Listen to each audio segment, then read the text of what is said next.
But now I would like to invite over here Dr. Lalitha R Gowda. And Dr. Lalitha R Gowda retired as Chief Scientist of CSIR Central Food Technology Research Institute, Mysore in June 2014. She received her PhD in biochemistry from Baylor University, Texas, USA, and has had postdoctoral training at the Department of Biochemistry from University of Cambridge, Cambridge, UK. Her research and teaching career spans over 35 years in the areas of structural biology of plant proteins, food science, detailed focused analytical food safety with deep knowledge and understanding of food safety regulations. She is the corresponding author of 85 peer-reviewed academic publications of international repute, 5 chapters in books, 1 book, technical manuals and articles for the popularization of science. Over the course of her research career, has mentored 12 students for their PhD in biochemistry and 35 master students for their dissertation. She is passionate about teaching and knowledge dissemination in the areas of basic biochemistry, analytical chemistry, food quality, and safety outreach and capacity building programs.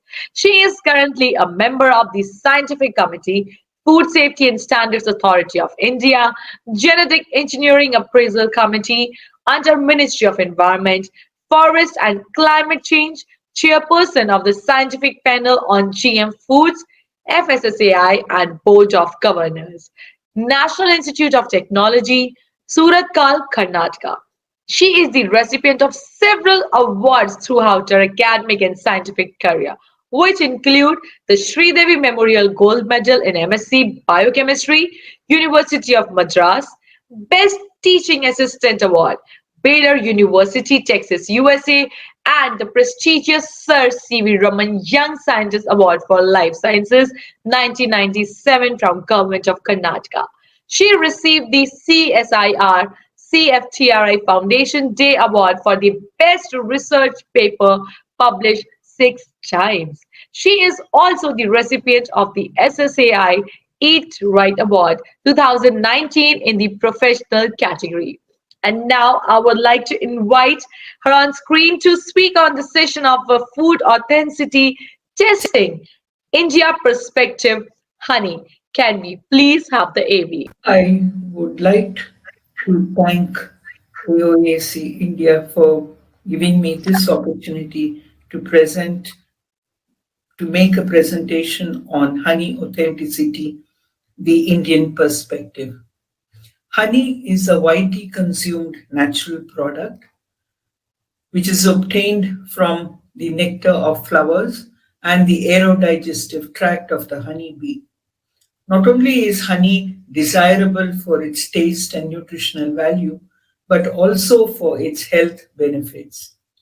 Honeybees are the only insects that produce something that humans eat. It is also the only food that never goes bad. And honey is aptly called the soul of a field of flowers. As can be seen, what is needed to produce 1 kilogram of honey is about 1 million flowers and 50,000 bee flies. Also, if you look at it, you see that to get 1 gram of honey, you need 2 grams of nectar. This nectar is concentrated in the honeycomb by the worker bees by flapping their wings to evaporate the honey. And each beehive can produce about 20 kilograms of honey per year. India also is an exporter of honey, and it exports about 100 million US dollars of honey, with USA being the major importer of Indian honey. If we look at the definition of honey in the Food Safety and Standards Rules and Regulations and the FSSAI Act, the definition does not differ from that of Codex Alimentarius. Very clearly, it is defined that it is the natural sweet substance produced by honeybees from the nectar of blossoms or from the secretion of plants. But what you see over here is that the honeybee, the genus of the honeybee is not defined. It just says honeybee. Well, the common name for Apis mellifera is honeybee, and so therefore it is assumed that all the honey in the standards is from the honey bee. Honey is classified in several different ways, and the major forms of classifying honey is its origin being the most important, followed by color or its consistency or the production method. So this classification of honey is very useful to the consumer to choose the type of the honey that is required. In terms of origin, honey is characterized or classified into the floral honey and the honeydew honey. Floral honey is honey which is obtained from nectar, whereas honeydew honey is obtained from the sap of plants. You could also have a mix of the two. It could be floral honeydew honey or honeydew floral honey. Among the floral honey or the blossom honey, this is further divided into unifloral and multifloral. The unifloral honey being much more expensive than the multifloral honey. Unifloral indicates that it is obtained from a single plant species. And countries have defined what unifloral is, as we will see later. FSSAI also has defined it. And you have multifloral, where the honey or the nectar is collected from various plant species and generally characterized, such as meadow honey, where the plant species are all from the meadow or from the forest, known as forest honey. Coming to the color of honey, honey can be characterized by its color. The color of honey ranges from almost colorless to a very dark brown. This color of honey depends on the constituents that are present in honey, mainly the polyphenols and the flavonoids, which give the honey its color. So you will see that the New Zealand honey is almost white, Manuka honey is in between, and honey which is obtained from, say, the black seed or the buckwheat, etc., they are much darker. So honey ranges, like almost, as I said, from water white to dark brown or black. Honey is also classified by its marketable condition, that is, its consistency. Two types of honey are available there. One is the normal honey that we get, which is known as the liquid honey. And this liquid honey is liquid at room temperature. You have the solid honey where the honey can solidify, and mainly it solidifies because of the high sugar content in it. Very often you will see a liquid layer on top, and that could be the honey is very rich in fructose. The fourth method of classification of honey is the production method. In the production method, the manufacturing process is the basis of its classification. So you can get comb honey, where in the honey bottle you will see pieces of the comb. Pressed honey is available, and this is the honey that is commonly marketed or commercially available, where the honey is pressed. And you also have the centrifugal honey, or the honey which is extracted from the combs. Chunk honey is honey which is available in bottle, where chunks are added to it and then honey poured over it, so you can see the chunks in the honey. So based on the various types of honey that are available, the price of honey depends on mainly the origin, the botanical origin, or the geographical origin. If we look at FSSAI labeling regulations for honey, we find that honey is defined and can be labeled either as monofloral honey or as multifloral honey. This is not binding and it depends on the pollen content. If the pollen content of a single species of a plant is above 45%, it can be labeled as monofloral honey. If it is below 45% of and contains a large number of plant species, then it is multifloral honey. Also defined in the regulations is Carvia calosa honey as well as the honeydew honey. If we look at the nutritional composition of honey, honey, like many other compounds, is has very high nutritional value.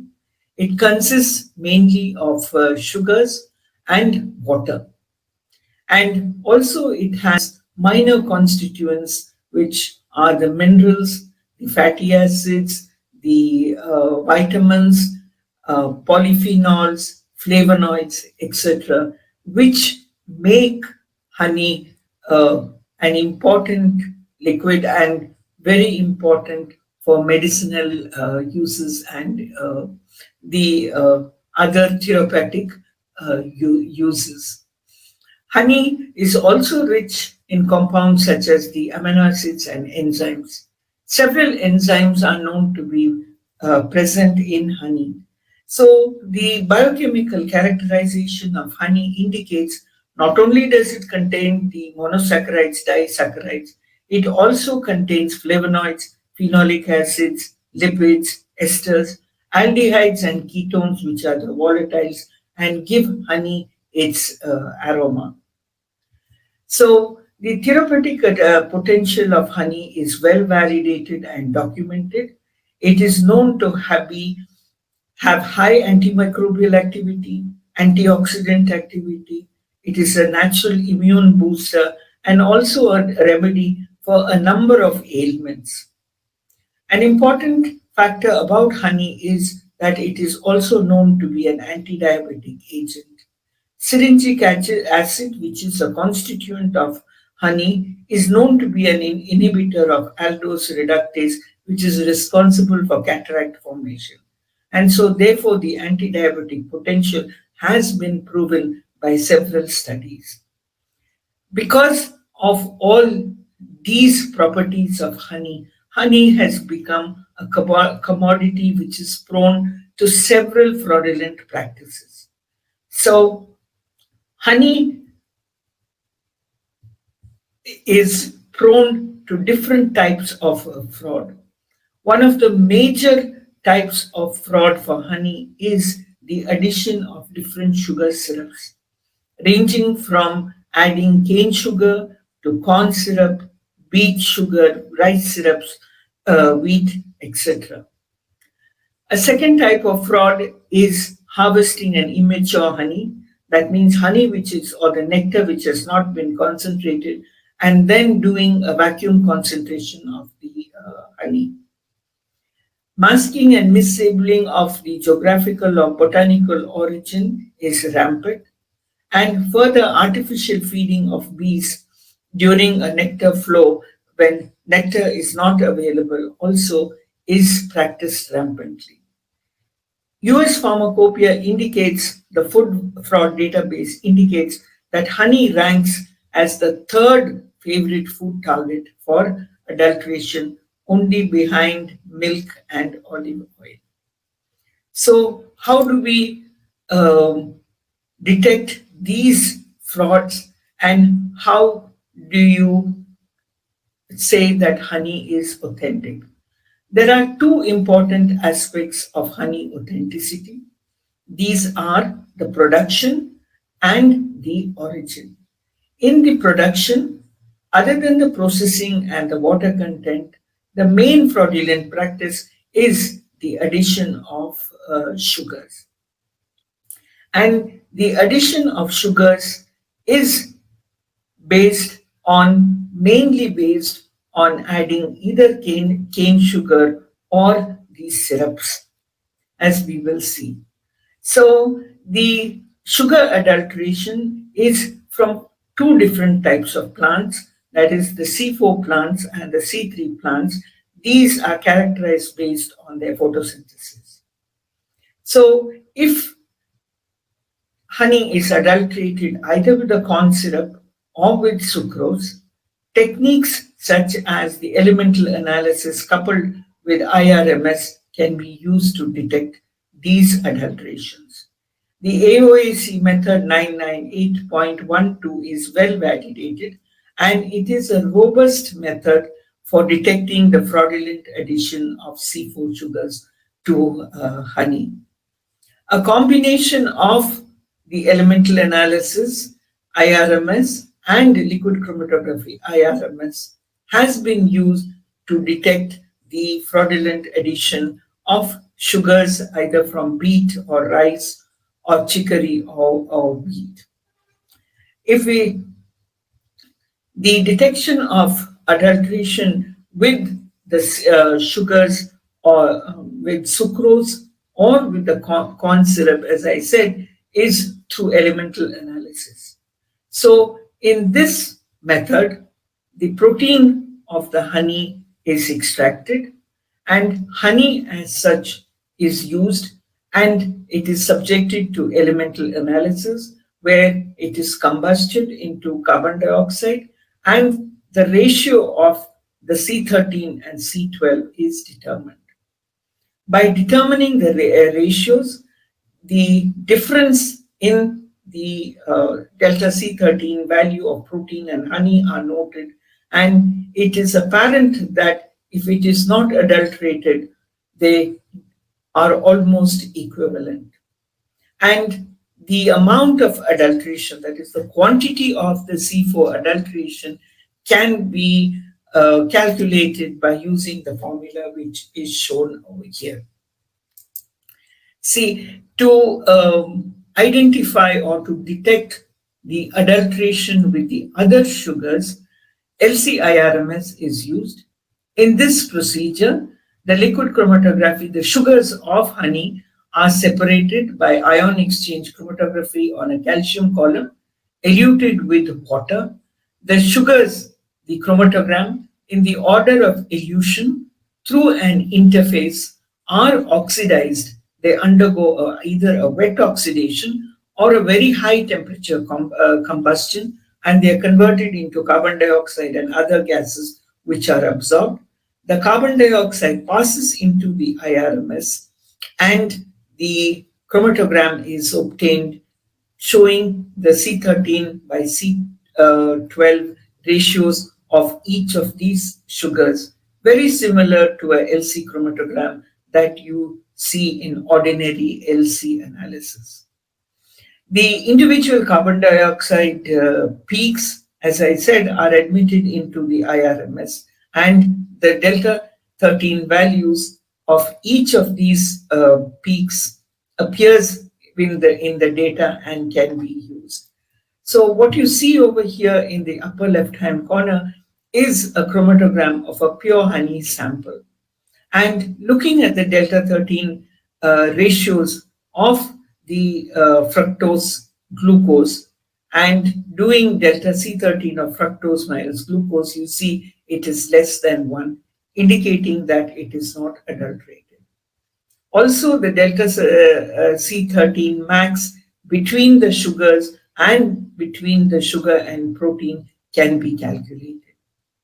If it is adulterated with either corn syrup or with sucrose, the delta C13 value of fructose increases. And if you look at the difference between the delta C13 value of fructose and glucose, you will see that the difference is much higher. The difference is discernible, and the adulteration with C4 sugars, with sugars from C4 plants, is calculated. And as using the formula, this can be calculated. Now coming to the adulteration with sugars from the C3 plants, Once again, it from the LCIRMS chromatogram, what you get is the ratios of the C12 and C13 ratio, which can be used. In addition, if syrups are used, sugars which are not present in honey also can be detected, as seen over here. Generally, in a honey LCIRMS chromatogram, what you see is fructose, glucose, the disaccharides, and the trisaccharides. If it's adulterated, you generally see the oligosaccharides with a higher degree of polymerization. And using the area under the curve, which is computed, you can calculate what we call as the foreign oligosaccharides. If we look at the food safety and standards for honey in India, you see that we have the general parameters or the classical parameters which are generally analyzed. And to analyze the adulteration, we also have these parameters which are shaded in pink.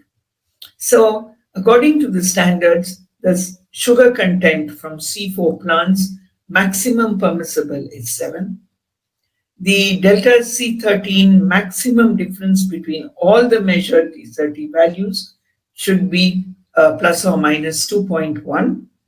The difference between fructose and glucose should be less than 1, equal to or less than 1. And if we see the difference between protein and honey is again equal to or less than 1. In addition to these parameters, earlier we had the parameters to detect the specific marker for rice syrup, which was the 2-acetyl glucoside. But this is a production marker. It is not an endogenous marker to any of the adulterants and depends on how the rice syrup is processed. And since this marker, the level of this marker is not consistent in all the rice syrups, this parameter has been kept in abeyance.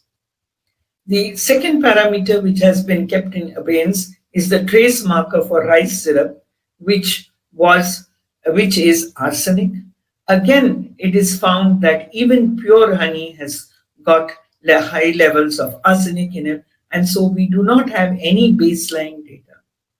But one of the parameters that instead of using the specific marker for rice syrup, the foreign oligosaccharide parameter is much more relevant to detect adulteration with sugars. So in honey authenticity, the adulteration with sugars, with exogenous sugars, is easily identifiable by techniques, and these techniques have been very, very well validated.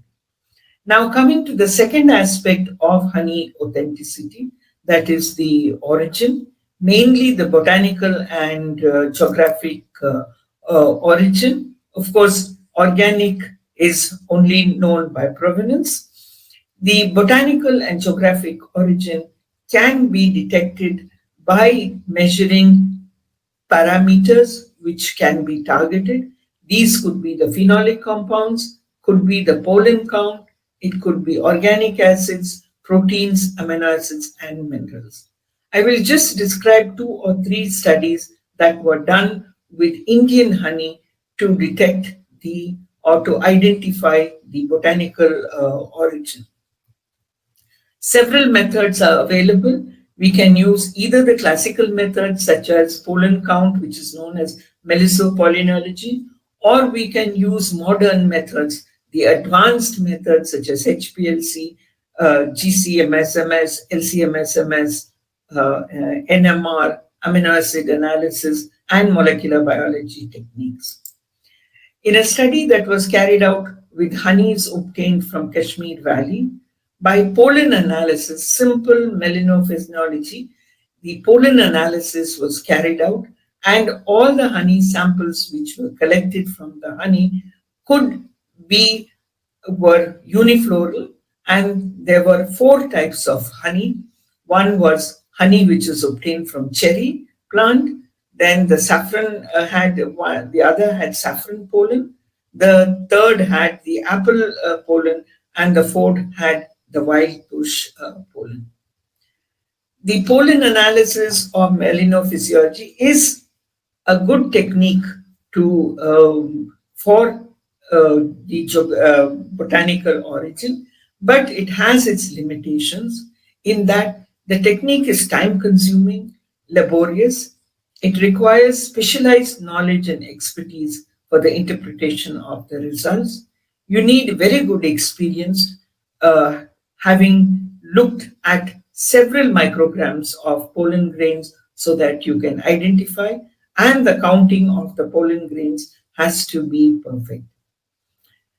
Two analysts may get two different values because different opinions may occur regarding the use of the pollen present. And also, you need a database or a comprehensive collection of pollen grains of all the floral species that are available.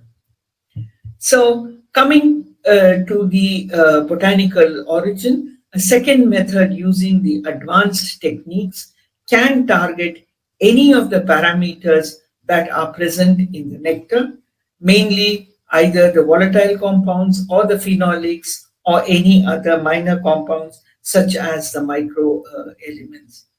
Several phenolics are present in the honey and they can be easily targeted. For example, quercetin or ferulic acid or homogensic acid. So also there are several volatile compounds which are responsible for the aroma, and these could be targeted for identifying the floral or the botanical origin of the plant. In the study on the Kashmir Valley honey, in addition to pollen analysis, they also determined the total phenol content, flavonoid, antioxidant activity, both the DPPH and the ascorbic acid. They did a color analysis of it. I also did an analysis of the minerals and electric conductivity. Their study showed that three of the parameters could be used as variables for explaining the botanical origin of the honey. One was potassium, which was very high, and it was used for discriminating the honey between the floral classes. The second was the color value. In the color value, it was the B. And third was the electrical conductivity. What their study showed that these honeys clearly segregated in the scatter plot that was done using the linear discriminant analysis. And what you see incidentally across the diagonal of here is the honey from the horticultural crops, that is cherry, the apple, and saffron, whereas honey from the wild bush segregated into a separate group by itself. And this was further proved by doing a hierarchical cluster analysis or the dendrogram of it. So clearly, this study showed that you could, the pollen analysis and the chemometric analysis with the other constituents could be used for geographic origin. And what was very interesting is that what was identified by pollen analysis was identical to that identified by the chemometric analysis. Coming to the botanical origin of Indian honeys, a second study used different techniques such as FTIR, HPLC for the polyphenols, and GCMS for the volatile compounds, and then did a principal component analysis. And from the several honey samples that were analyzed, they could identify four unifloral honeys, that is honey from lychee, honey from neem, which contained azadirachtin and homovanillic acid as the marker, honey from lime, and from eucalyptus with triacetin and acetoin as the marker, and gingerol. Most of the other honeys which were analyzed were all multifloral containing multi species. Free amino acids of honey are a target parameter that can be used for identifying the botanical origin of honey. because it is very easy to do a free amino acid profile of the honey. In the honeybee honeys, proline is the dominant amino acid. It is known that in several geographic regions, the honey lack cysteine and methionine. And so therefore, this can be used as a parameter to identify the geographical origin of honey. Using amino acids, a very interesting study published recently showed that the botanical origin could be very easily identified by doing the free amino acid analysis and then chemometrics. And here what you see is a partial least square discriminant analysis score plot. What it shows is these honeys, based on their floral origin, segregated together. But more interesting in this study was that the amino acid, free amino acid analysis could also segregate the honey based on the entomological origin. When I say entomological origin, it shows that honey from the honeybee, that is from the Apis mellifera, could be identified and distinguished between the honey from stingless bees. Stingless bees are also known to produce honey, and this study shows that it could be very well separated and you could identify the honeybee honey from the stingless bee honey. Now, when we say the stingless bee honey, the question arises is, do countries have regulations or standards for stingless bees? Not many countries have a standard for this honey. Malaysia has a standard because a large amount of stingless bee honey is there. India does not have a standard. It is known that the honey of stingless bee is superior both in terms of its nutritional composition, biochemical composition, and therapeutic value. It is higher than that of the honeybee. The production of the stingless bee honey is very limited because the stingless bee is very small, so the amount of honey produced is there. This renders its price, and it is sold at a premium price, much, much higher than the honeybee honey, and for its therapeutic purposes. It is also estimated that in other countries, the price of the stingless bee honey is much higher. So, do we need standards for the stingless bee honey? Because its composition, the water or the moisture is much higher, the maltose levels are much higher, and the levels of the enzymes are much higher. So we have to think about whether we need a standard. A last study that I want to describe is that of honey, which was identified in the Mysore area. So in this study, they took a biological approach to identify the floral origin of this. So they carried out a DNA barcoding. The pollen was extracted, and DNA was extracted from the pollen. It was subjected to the markers were identified, that is, a barcode markers. Commonly, RBCL is used as a core barcode marker. And in addition, they use a second marker, which is the ITS2 marker. These were cloned into TA plasmids, and then they were sequenced and subjected to a blast search. From the blast search, the 29 honey samples contained 22 different plant species, indicating that all the honey samples that were analyzed were multifloral, and most of the plant species which were identified in the multifloral species were those of the horticultural crops, such as the tobacco, cucumber, the amaranthus, etc., and the star fruit, indicating that the honeybees foraged on what was available, that is the horticultural plants, which probably because of deforestation, there were no wild plants seen.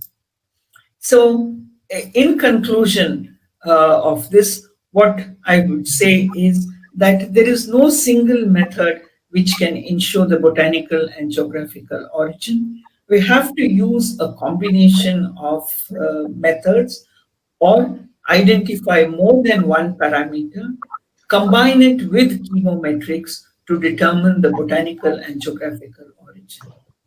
This is would be difficult because you to have a valid method for botanical and geographical origin, you would have a large number of cells. If you're doing a DNA analysis, we would again need very expensive equipment, infrastructure, competent personnel to identify it, biostatisticians to do the statistical analysis of it. For the adulteration or the authenticity of the sugars, IRMS is the gold standard. Both combination of elemental analysis and the LCIRMS can be used. So each method has its own advantages and disadvantages, which we have to look at. For example, the botanical origin by doing it with DNA, if it is a filtered honey, you will get no DNA, so it cannot be done. So, therefore, what is required for honey authenticity is a systems and a holistic approach similar to that what is used in systems biology. Thank you.